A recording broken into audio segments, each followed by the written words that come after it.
Well, hey, welcome to First Church. So glad you guys are joining us today. If you're new, my name's Chad. Welcome. It looks like we have a great crowd here in person. This is an awesome crowd, but I know we have people worshiping with us in our modern hymn service as well as online. I just looked. We've got Kathy from Texas who's joining us online, Teresa and Michael who are traveling back from Florida. Hopefully they're listening and not watching. And also Trinity and Cole from right here in Owasso. So if you would put your hands together, welcome in all of our online family that's joining us here today. So glad to have all you guys. And last week we kicked off a new teaching series called Reclaimed, and I'm excited to jump into week 2. But before we do that, we're going to hit pause because we're going to have a little family moment here together. We're going to celebrate as a family because God has been doing some incredible stuff in our midst. And if you're new, in November of 2021, we as a church family launched a courageous journey in order to better carry out God's mission throughout the 918 and beyond. And we called this journey Unstoppable because in Matthew chapter 16, Jesus says that the gates of hell will not prevail against the church that he is building. And so we were looking at our world around us and seeing how chaotic and crazy things were, how dark at times things are.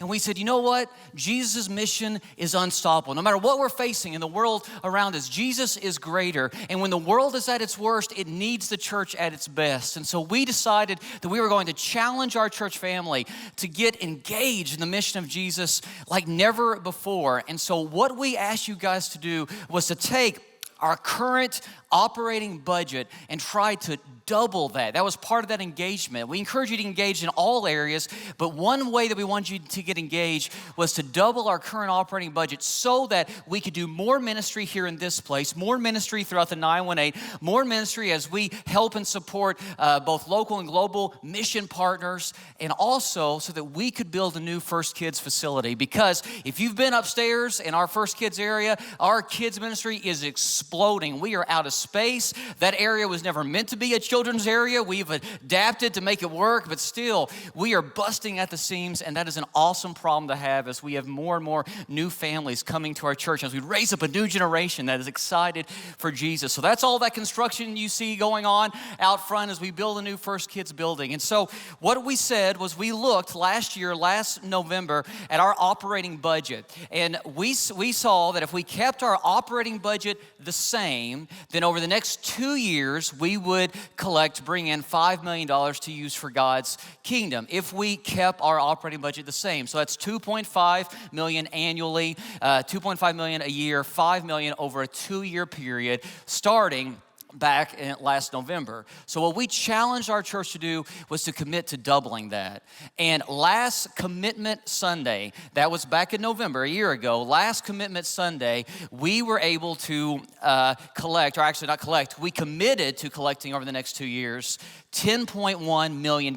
So we more than doubled our operating budget in commitments. And that was just awesome and great. And we were so excited about that. And we had, over the past year, 683 individuals or families in our church commit to our Unstoppable initiative, which is just, again, so cool to see our church involved like that and excited about what God is doing in this place.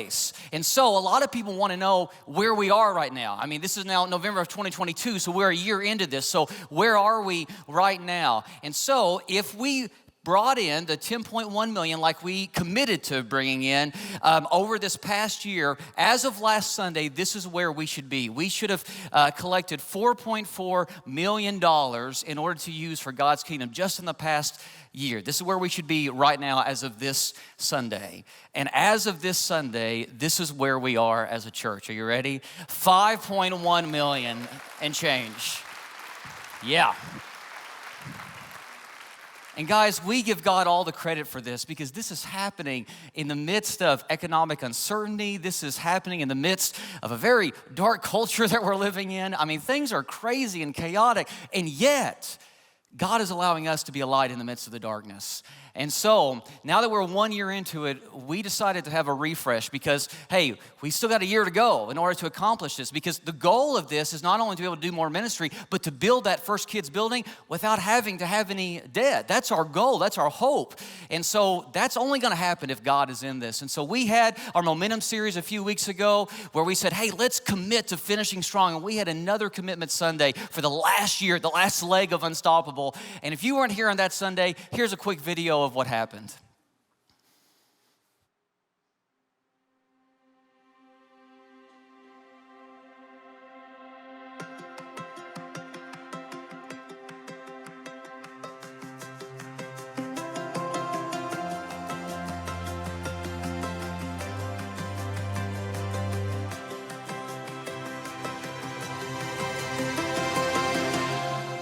We are living in one of the greatest periods of human history, and now is a time for us to join in the unbroken chain of people who fell so in love with Jesus that they committed their lives to a purpose that was bigger than themselves.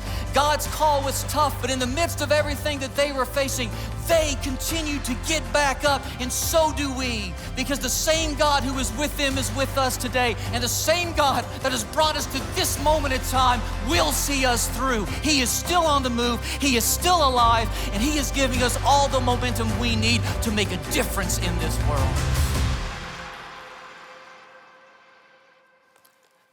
Yeah, you can clap for that. That's great. Man, I was fired up that day or something, but anyway.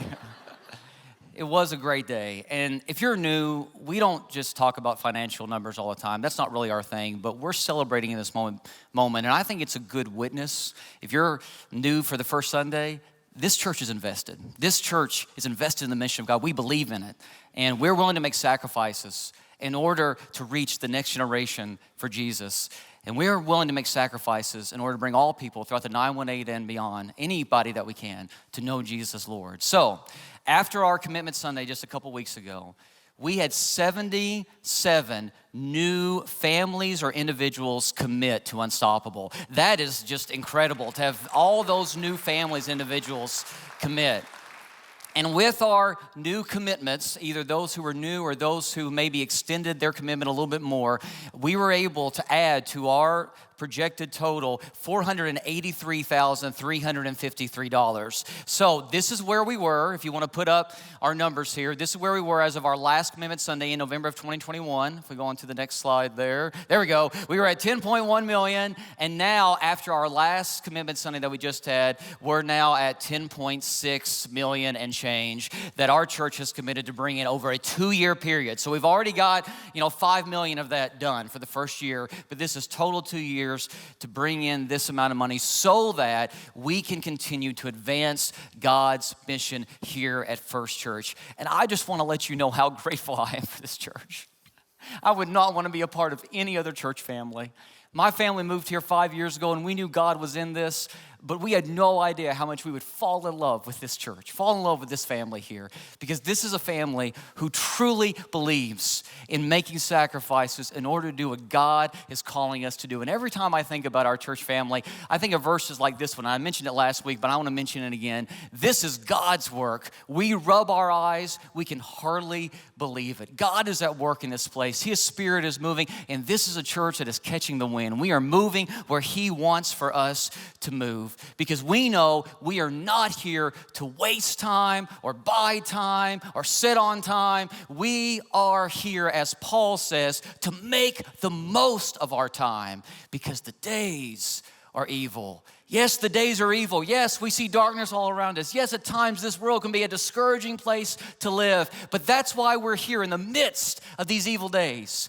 We are to make the most of our time. So thank you, First Church. I love you guys. And this verse is a good segue into what we're going to be talking about in the sermon today as we continue in week 2 of our series, Reclaim. Because as we look at this verse, that phrase, make the most, is actually a Greek word, one single Greek word, and it means to redeem or to reclaim. It's actually a financial term. It means to reclaim something from someone else by paying a price, by making a payment. So if we go back to that verse that I just read from Ephesians, make the most of your time. Some translations say redeem the time, but we could very easily translate that reclaim your time because the days are evil. See, God is calling us, His church, His people, to not just sit around, but to reclaim the world around us for the sake of Jesus Christ. We are here to reclaim God's creation, reclaim people's lives from the dominion of darkness. And that's what Jesus is all about. Jesus came to reclaim us. And if we look at what Peter says in 1 Peter 1:18, it says, you were redeemed. Speaking to us, we were redeemed from your empty way of life, inherited from your ancestors, not with perishable things like silver or gold, but with the precious blood of Christ. We were redeemed from our empty way of life. And by Peter letting us know that the way of life of this world, the way of life that's been handed down to us from our ancestors is empty, he's saying the life that we get from this world, the life that the culture offers us isn't the life that God intended us to live. The life that's handed down to us, this cookie cutter existence that the world has given us, it's a life that's been corrupted, a life that's been tarnished by sin, a life that is in pieces, that's been broken by sin.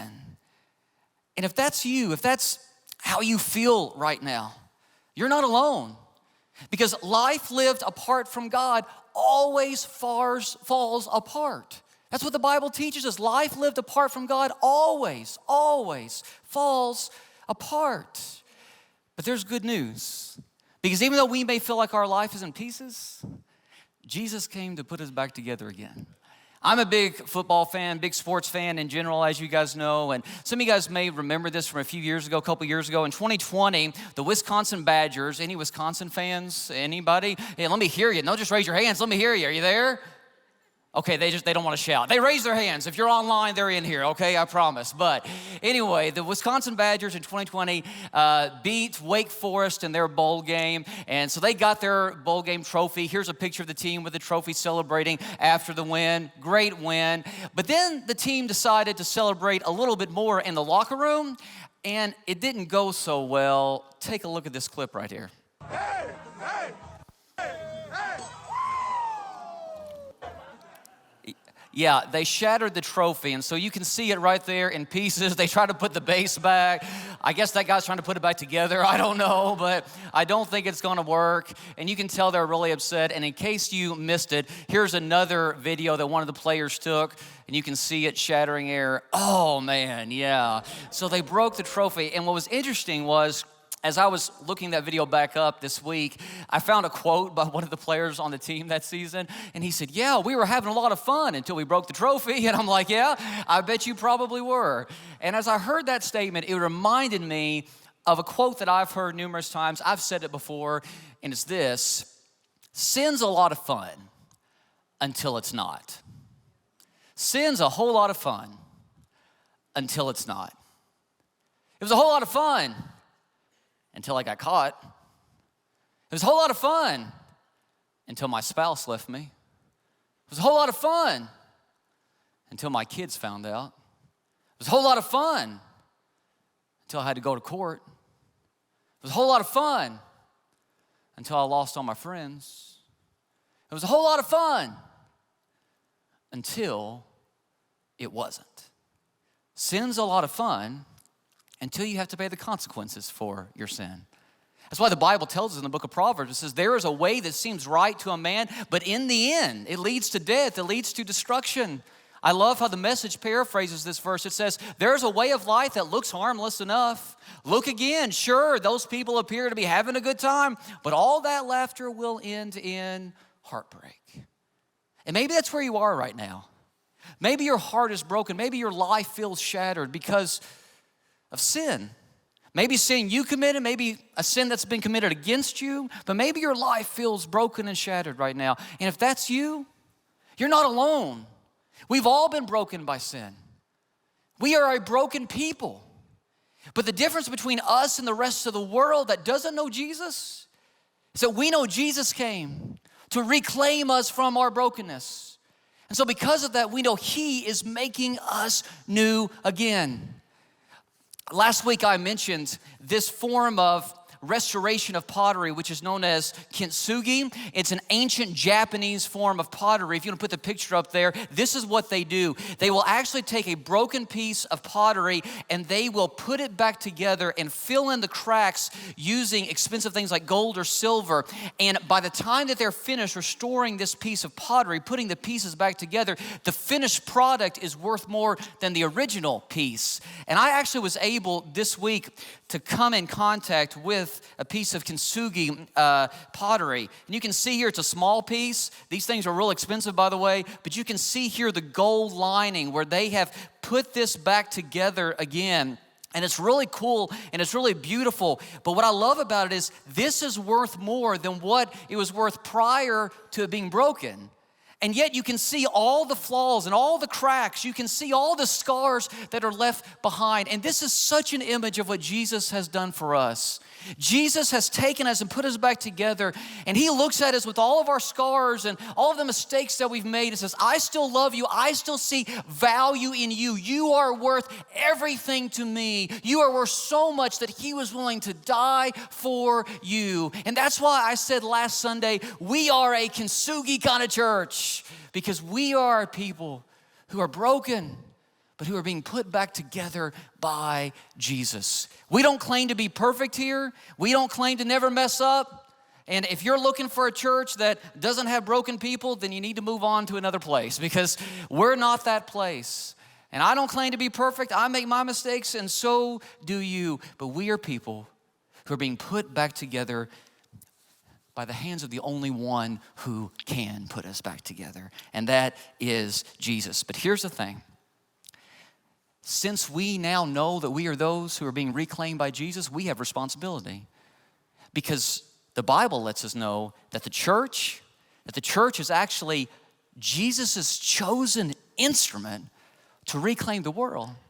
See, Jesus came to reclaim the world, but his chosen instrument for doing it, it's us, it's you and me. When you see that word church, don't think of, like a building.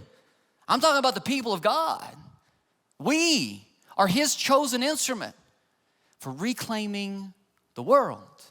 And that's why we get verses like we read earlier from Ephesians that says that we, Paul's writing to the church, God's people here, are to make the most of our time. We are to reclaim our time, this day and age that we are living in right now. That's our calling. Yes, the days are evil, but that's when the church comes to play. That's why we're here. And that's the very point that Jesus is going to make in Luke chapter 19. So if you have your Bibles or a Bible app on your phone or tablet, go ahead and look up with me Luke chapter 19. And we're going to be kind of in the middle of Luke chapter 19. But I need to give you a little bit of context of what's going on before we get there. See, at the beginning of chapter 19, Jesus has this really cool encounter with a man named Zacchaeus. You may have heard of him before. Zacchaeus was a broken man. Zacchaeus was known for being a corrupt tax collector. He had cheated people for years. He had embezzled money. He had stolen things from people. He was a corrupt tax collector. And he had become very, very wealthy and rich and influential. He was the chief tax collector of the area. And he thought that money and prestige and power would fulfill him and satisfy him, but it didn't. He still felt empty. This way of life that he had inherited, this way of life that he was living, it was an empty way of life, as Peter talked about. And so Zacchaeus hears that this Jesus guy is coming to town, and he's heard some stuff about Jesus, like he might be a prophet sent from God, maybe even the Messiah.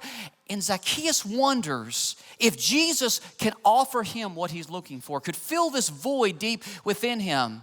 But even though Zacchaeus wanted to see Jesus, I'm not sure if Zacchaeus was ready for Jesus to see him, because Zacchaeus knew he was a flawed, broken man. And could somebody sent from God have anything to do with somebody like him? See, I think that's why Zacchaeus climbed up in that tree to see Jesus. Jesus passed by one day. There were crowds everywhere. Zacchaeus wanted to see him, and he was a short man. And I used to assume that Zacchaeus climbed up in that tree just because he was short. I think that's part of it, but that's not the only answer. Remember, Zacchaeus was a tax collector, and people feared tax collectors. Tax collectors had Roman soldiers at their beck and call. If Zacchaeus wanted a meeting with Jesus, all he had to do was order the Roman soldiers to part the crowds and bring Jesus to him. He could have had a meeting with Jesus if he wanted one. But again, I think he was a little bit afraid that Jesus wouldn't want anything to do with somebody like him. But Jesus takes away all of Zacchaeus' fears. And listen to what happens, Luke 19, verse 5. It says, when Jesus reached the spot where Zacchaeus was up in the tree, he looked up and said to him, Zacchaeus, he calls him out by name. Zacchaeus, come down immediately. I must stay at your house today. So he came down at once and welcomed Jesus gladly. What does Jesus do? Jesus calls Zacchaeus by name to let him know, I came for you, Zacchaeus. I love you, Zacchaeus. I'm here for people like you. And I'm going to go spend time at your house today. And so Jesus does. And Zacchaeus is forever changed. Zacchaeus says, I'm going to stop cheating people. He gives half of his wealth to the poor. And then he says, if I cheated anybody, I'm going to pay him back with interest. Zacchaeus is totally changed, completely changed by Jesus. And as everybody around that day was witnessing this change take place in Zacchaeus' life, Jesus uses this as a teachable moment. And Jesus makes this famous statement. You've probably heard it before, but maybe you didn't know what happened right here in Zacchaeus' home. Jesus says, for the Son of Man came to seek and to save what was lost. In other words, Jesus came to rescue, to redeem, to reclaim what darkness had stolen. I love that. And then we typically end the story there and say, hey, that's a great story. Yeah, Jesus came to seek and save the lost. But honestly, the story doesn't end there. In fact, if you have a Bible like mine and you're following along, if you look at chapter 19, I don't know if you can see this, what camera am I on, that one? I don't know if you can see this or not, but here's chapter 19, Zacchaeus the tax collector. That's the heading that the NIV translators give it. And then we read on down, we get to verse 10, and then there's another chapter heading, the parable of the minas. And then we get in chapter 11 as if this is a new section. This is a different scene, but it's not. In fact, the whole reason why Jesus tells this next parable is in response to what he's just said in regard to Zacchaeus. Look at what it says here, verse 11. While they were listening to this, Jesus explaining what he came to do on the same day that Zacchaeus was changed by Jesus. And as everybody is listening to Jesus, it says, while they were listening to this, same scene here, Jesus went on to tell them a parable. Because he was near Jerusalem and the people thought that the kingdom of God was going to appear at once. So basically the people get real excited because Jesus says that the Son of Man came to seek and to save those who are lost, and the people who are broken themselves and realize how empty their lives are thinking, hey, if Jesus came to save a corrupt tax collector like Zacchaeus, then that means he can save me too. They're getting excited about this, and they're so excited that they think that Jesus is going to force his kingdom to come into this world right then and there. I mean, they're pumped, they're excited, they're ready for Jesus to come with all this military might and take over the world and make everybody be followers of God. That's what they're ready to see happen.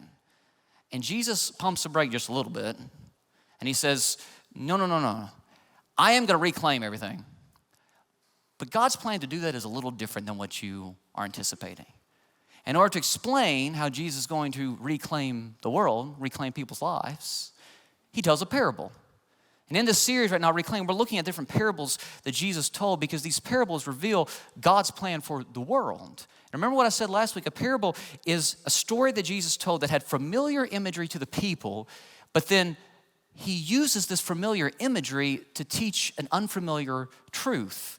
I said last week that a parable kind of operates like this. It starts like a picture on the wall that we're familiar with, a picture that we've seen before. We recognize things in that picture, but then it transforms to a mirror because we start to see ourselves in the story the more we read it. And then eventually the mirror changes to an open window where we see God's view for the world. That's how a parable works. Starts with something familiar, we see ourselves in it, and then we see God's plan for our lives, God's plan for the world. And so Jesus tells us this parable.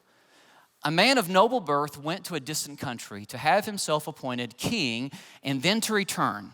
So he called 10 of his servants and gave them 10 minas. Minas, not euros. Minas. Put this money, bad joke, I know, sorry. Put this money to work, he said, until I come back. So what's going on here? This actually would have been familiar imagery to the people. Because you see, in this day and age, Rome ruled the world. In Rome, they would come into a smaller kingdom or territory that was run by some noble family, and they would take it over. But Rome allowed for the existing leadership of a certain territory that they had just conquered to remain in leadership if they were up to it.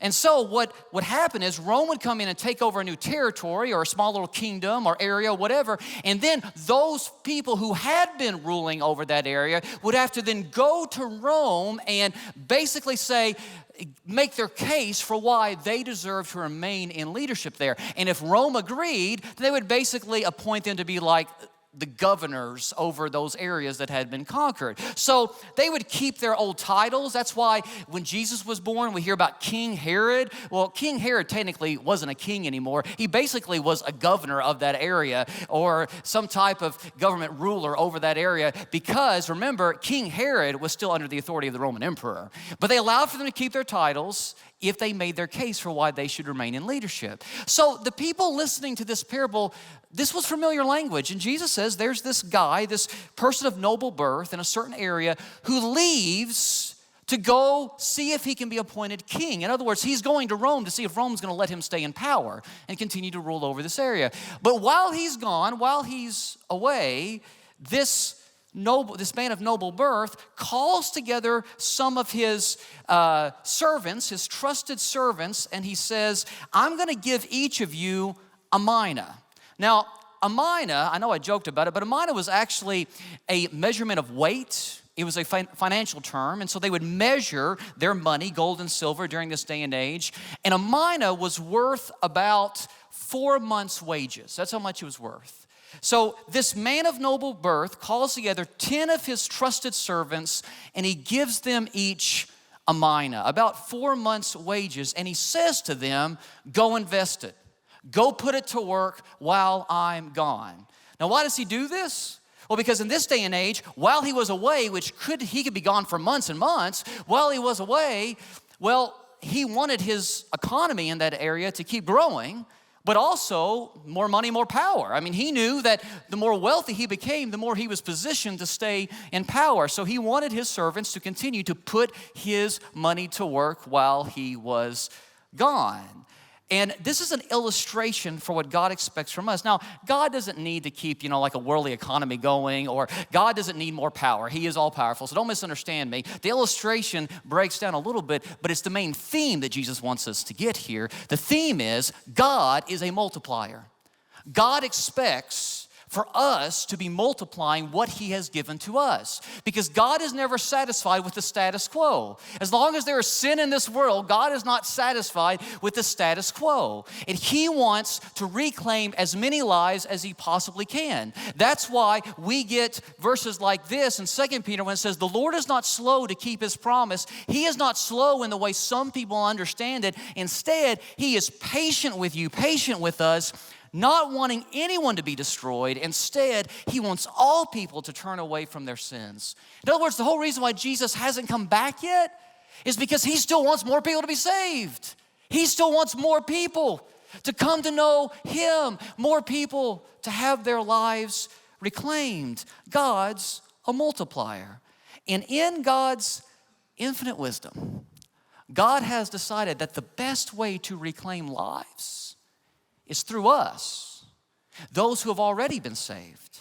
The best way to save the world is for us, you and me, to take the life that he has multiplied in us and multiply it in others. We are essential to his plan.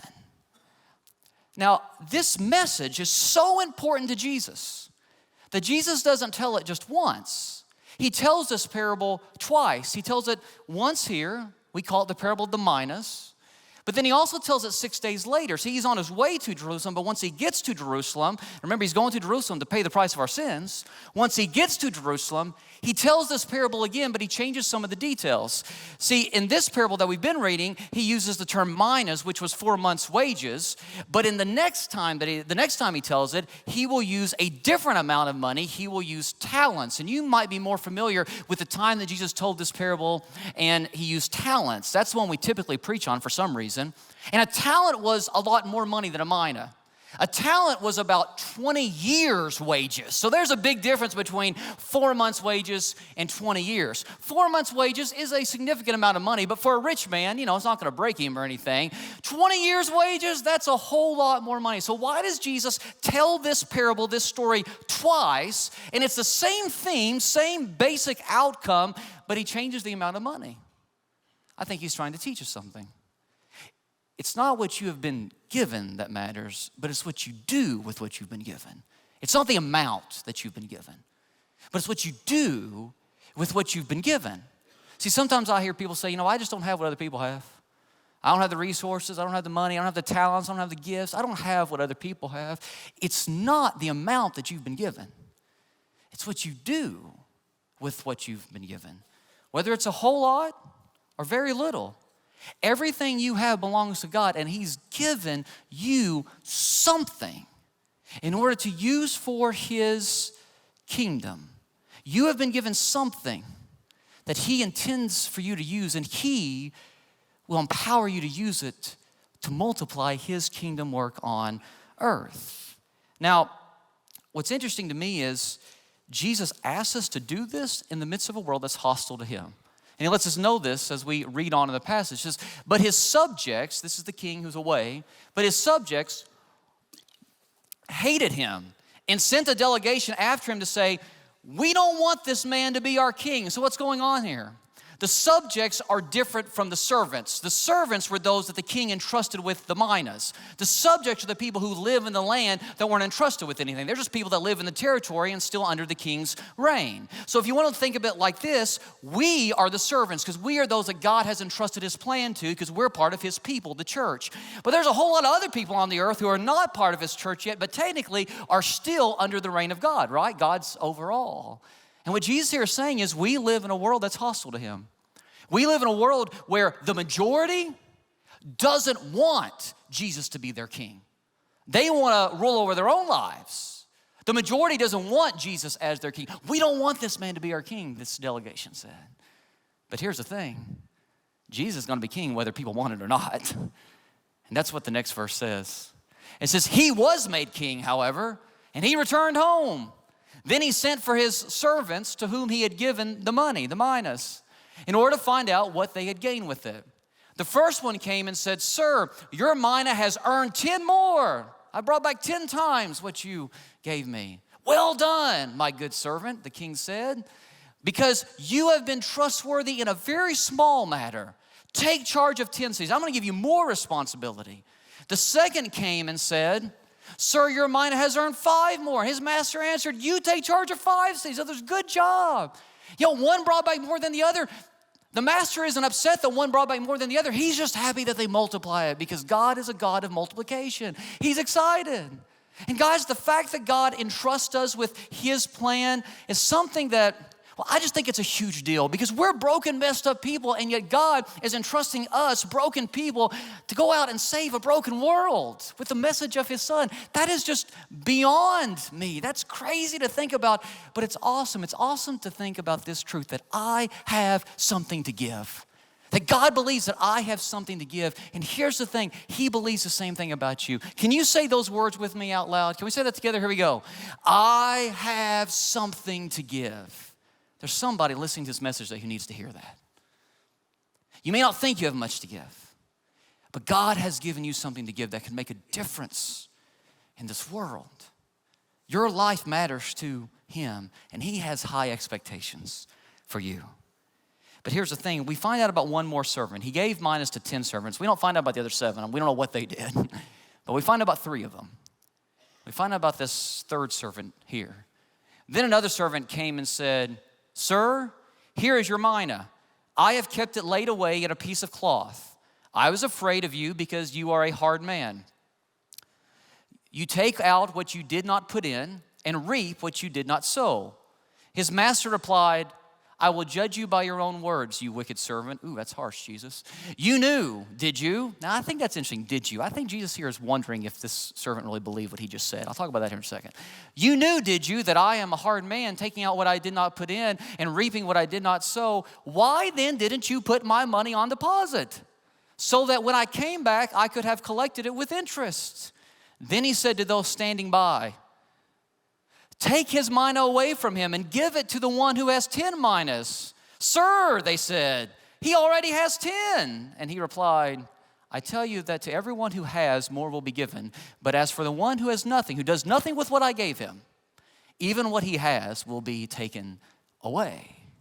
So what's going on here? This guy says, hey, I thought you were a hard man, and I was worried that, I would get in trouble, so I just hid your mina away. I put it in a piece of cloth. I kept it safe, and here it is. Here's your mina just as you gave it to me. And the reason why I wonder if that servant really believed that is because if it's true that this man believed that his master was a harsh, hard man who would punish him if he didn't do what he said, why didn't he do what he said? What's this guy doing here? He's just making excuses. He's making excuses for why he didn't invest what the master gave him. And we have a tendency sometimes to make excuses rather than take responsibility. Man, I've heard some humdinger of excuses in the church before of why people aren't doing what they know they should be doing. I've got little kids. I will tell my kids 15 times to do something, sometimes 150 times to do something. And when they don't do it and I call them on it, they always have an excuse. And they think it's a good excuse. But me as dad, I'm looking at them thinking, not a good excuse. You still should have done it. And sometimes I think God looks at us and says, your excuses are so weak. You know what you were supposed to do. Why didn't you do it? And also when you think about it, what this guy did wasn't really that bad, right? It could have been worse. If you were reading this for the first time, you might have fully expected this last servant to say, hey, I wasted all your money. I blew it. I gambled it away, or I spent it on, drugs and women or something like that. I'm sorry, I embezzled it, I stole it, I lost it, whatever. Could have been a lot worse, right? But he comes back and says, I just didn't do anything with it. What's the big deal? He didn't do anything. That's the point. He didn't do anything. And what Jesus is saying is the stakes are too high for us to do nothing. Because people's lives, their eternity is at stake. We are living in a world full of people who are destined for hell. Yes, this church does believe in hell. And here's the thing, God doesn't want anybody to perish. But those who don't know Jesus will. And the stakes are too high for us to do nothing. There's too much at stake to just sit back and hide our talent, hide what God has given to us. See, we are His chosen instrument to go out and take risk in order to save people for the sake of Jesus. And some churches, especially in this current environment, they are tempted to play it safe and make excuses. And what if we did that? What if we were a church that just said, we're not going to take any risk, we're just going to play it safe, and we're just going to do nothing? Well, maybe I shouldn't ask you guys that question. Maybe I should ask the family who was falling apart because of sin. But God used our church to rally around them and support them, and now they are experiencing healing together as a family. Maybe I should ask the couple whose marriage was falling apart, but their small group in this church was used by God to hold them accountable and to help them find the counseling and the help that they needed. Maybe I should ask the guy who was struggling with addiction, and someone in our church, God used that person to come and say, hey, I've been there with you. I'll walk alongside you. I'll be there with you along the way. And now that person is walking away from his addiction. Maybe I need to ask the grandparents who are worried about their grandchild because that grandchild was getting ready to make a lot of wrong decisions. They were in their teenage years, they were getting ready to go wild, but our student ministry rallied around that teenager and helped them see what they needed to see. Guys, the stakes are too high for us to do nothing. And I am so, so excited to be part of a church that refuses to do nothing. We are not a do-nothing church because we know that the lives that are at stake are worth everything. And doing nothing doesn't keep you safe. It just keeps you the same. And our world is too broken for it to be left as it is. It's too broken for us to just keep the status quo and play it safe and keep things the same. And here's what we need to remember. It's really not a sacrifice when we give what God has given to us for the sake of his kingdom, because it's not yours to hide anyway. What you have isn't yours to hide. I have with me up here a gift card to Walmart.